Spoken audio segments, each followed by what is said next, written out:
Ang pagkalat ng basura at pagtambak nito ay maaaring magdulot ng panganib sa mga matatanda natin na mahihina na, sa may mga sakit, sa mga bata, sa mga pagkain kinakain natin, na maaaring dapuan ng insekto galing sa mga tambak na basura.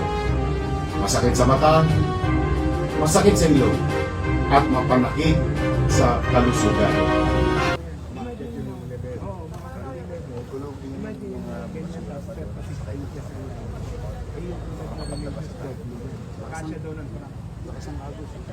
Wala pong panatag pa yung ano. Oh.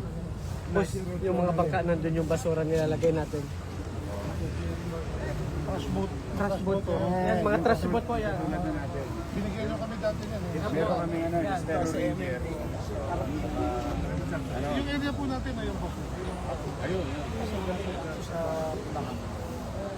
Kami sa Masego. Saka mga Estero. Ano na, yung takda na yung tao. Hindi, doon na sila. Pag malinis na, way una sila. Tapos na trabaho. Pero yun yung ano nila, tax. Ako naman ang ginawa natin. Lalo pagkata sila dyan, si Radley. May tao na yung kami. Pag umulan, tatanggalin na yung takip. Sinasalok na yung basura habang dumadating. Kasi ang nagiging findings namin, pag na-stop yung basura, hindi ma-pump out ang tubig. Kaya tumataas. So ngayon, inassign na namin 2 ships, 48 areas, 49 sa offer. 2 ships. Talaga inaabangan na para hindi na tumaas ang tubig. Ganun ang ginagawa namin. Mas matagal kasi ang responde kaysa yung may static person. Kaya may naka-assign na kami ng mga tao. Pag ano, kuha na ng kuha. Kasi dala ng tubig. Yung basura eh. Oo, so naka-dedicate na.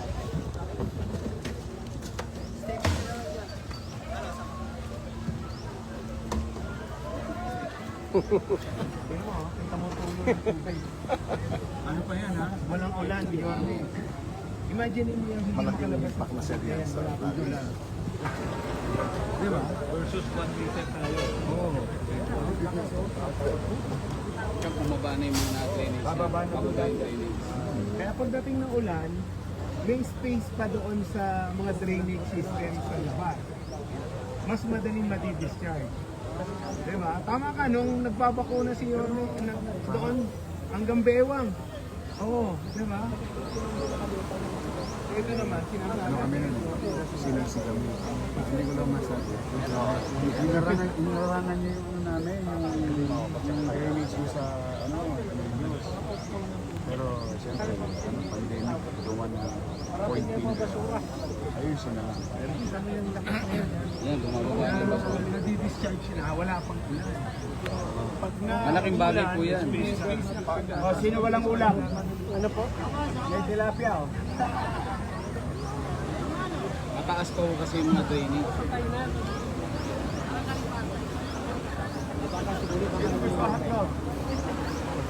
Ibig sabihin, tumakbo na yung tubig.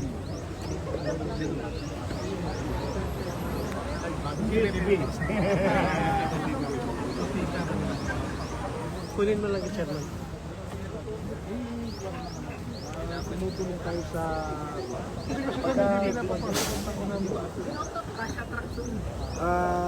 pagka hindi na nakakaya, matawag kami sa bitsa.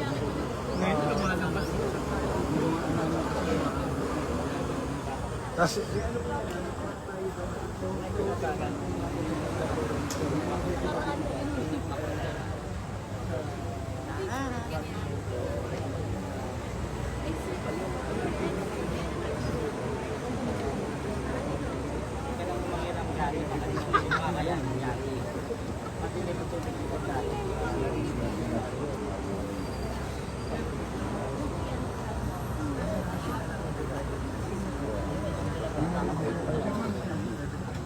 Bumibilis na sila kasi umaahon sa tao.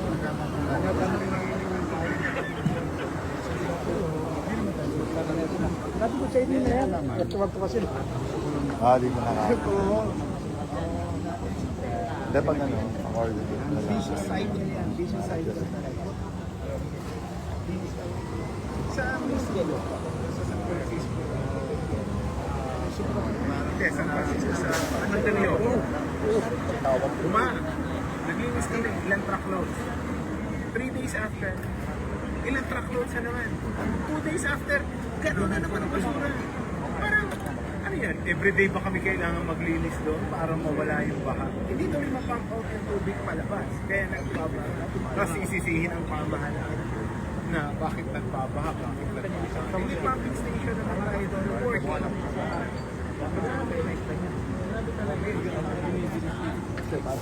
Eh no, kasi natutulak na doon. Kanina yung pinigyan sila. Evacuation. Yorme, may na-anticipate tayong bagyo. Paano sa ibang areas ng Manila? Are we expecting lesser flooding since meron na tayong normalized? We are expecting flooding because hindi pa natin ma-quantify yung epekto ng ginawa ngayon agad-agad.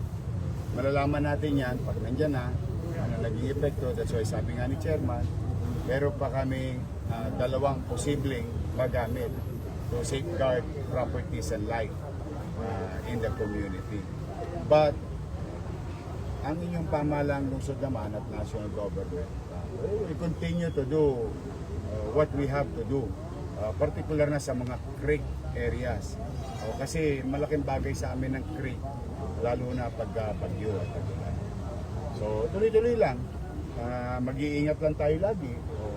Kaya nga pag hindi tayo nagtatapo ng mga solid materials sa body of waters natin, mas magaang para sa lahat. Trabaho at yung problema maaaring idulot. Mayor, hindi nyo ba i-recommendang ma-amyendahan yung ordinansa na magpapataw ng mas mabigat na parusa sa mga nagtatapon ng basura? Actually, we were thinking of it, magmahal ang bayad sa basura. That's imbes nga sending them to the court, yung bang tawag dito, mababara na, yung susunod naman yung mga MTC naman ang babarahan ng mga violators. We were thinking about it. But first things first, yung aktual na problema sa kalsada, yung aktual na problemang nararamdaman ng tao, pagbaha at delikado sa buhay at mga ari-arian nila. Doon muna kami nakatuloy. Kasi talagang, kita mo nga, alas 10 na, maalimuom, makulimlim, maya-maya niyan. May maglalaban na naman sa langit. Lari na naman tayo. Yun yung immediate. Kasi kailangan, in our own little way, maiparamdam lagi sa taong bayan. Yun na may gobyerno.